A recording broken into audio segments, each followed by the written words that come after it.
आज बनवणार आहोत मशरूमची भाजी। मशरूम आणलेला आहे 200 ग्राम। हे आता आपण दुरुस्त करून घेऊ।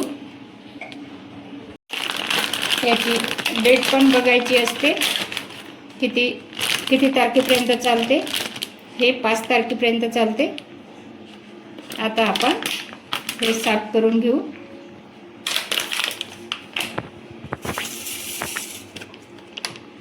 छान आहे, फ्रेश आहे ते एकदम। 2-3 पाण्याने साफ करून घेते। छान धुवून झालेले आहे। आता आपण कट करू। मी पावशीनच कट करते।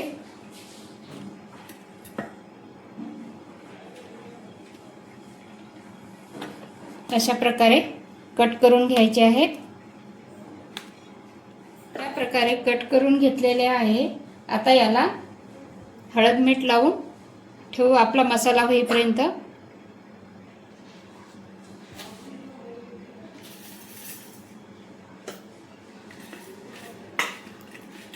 आता मसाला करायला घेऊ।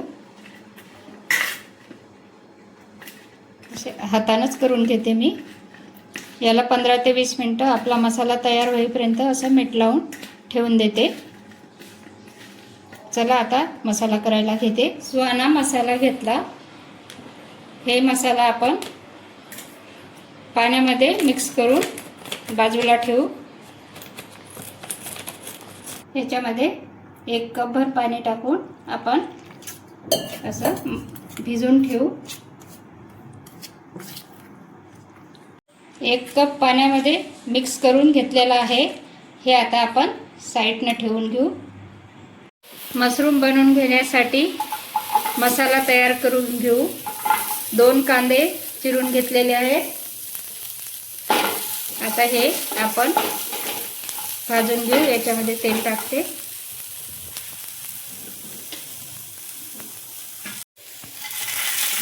असं तेल टाकून भाजून घेऊ आपण। याच्यामध्ये टोमॅटो भाजून पण घेऊ।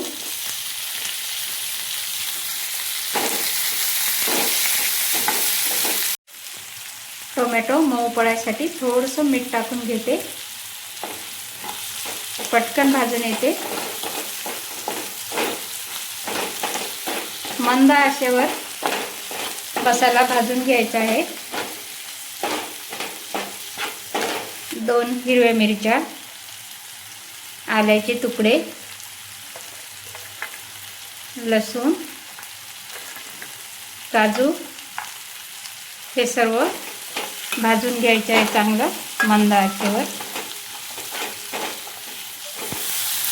मसाला आपला भाजून झालेला आहे। आता हे थंड होईपर्यंत असंच ठेवू, नंतर मिक्सरमध्ये काढू। गॅस बंद करते। त्याला थंड झालेला आहे। आता मिक्सरमध्ये बारीक करून घेऊ।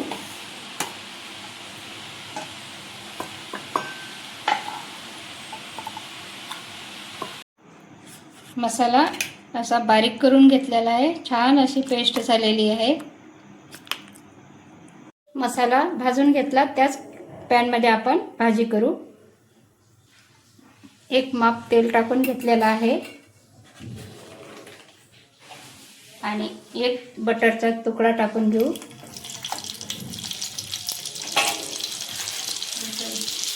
याच्यामध्ये आपण मशरूम फ्राय करून घेऊ। याला असं पाणी सुटलेलं आहे थोडं।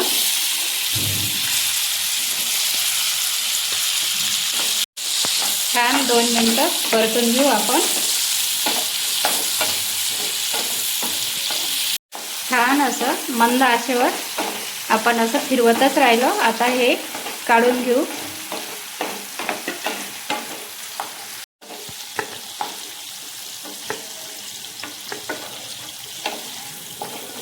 याच तेलामध्ये थोडंसं तेल ॲड करू आणि मसाला छान परतून घेऊ।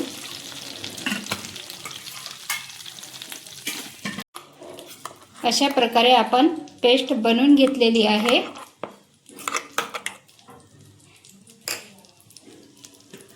याच्यामध्ये जिरं आणि पेस्ट बनवलेली ते टाकून घेऊ।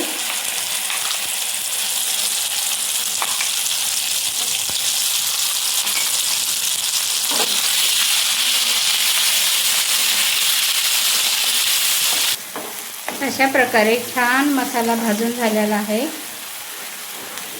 याच्यामध्ये आपण हे बनवून ठेवलेला होता मसाला, सुहाना मसाला, हे मसाला टाकून घेऊ।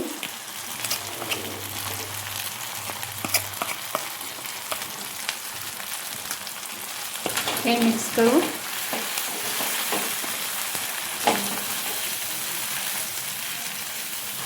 थोडीशी हळद,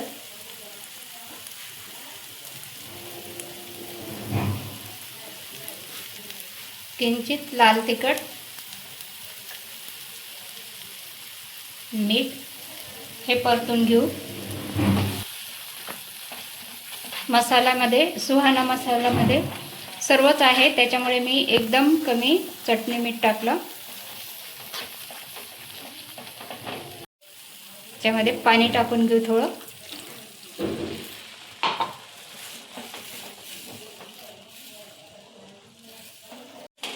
याच्यामध्ये पाणी ॲड करून याला छान अशी उकळी येऊ द्यायची आणि याच्यामध्ये मशरूम टाकून घ्यायचे। मशरूम आपण तळून घेतले, त्याच्यामुळे जास्त शिजवायची गरज नाही। छान उकळी आलेली आहे। आता याच्यामध्ये हे मशरूम तळून घेतलेले टाकून द्यायचे। याला फक्त 2 मिनिटं होऊ द्यायचं। भाजी तयार झालेली आहे। आता याच्यावरती कोथिंबीर टाकून घेऊ आणि गॅस बंद करू। गरमागरम मशरूमची भाजी तयार झालेली आहे। तुम्ही हे भातासोबत किंवा पोळीसोबत कशासोबतही खाऊ शकता। तुम्हाला माझी रेसिपी कशी वाटली? तुम्ही पण अशी करून बघा आणि मला कमेंटमध्ये नक्की सांगा।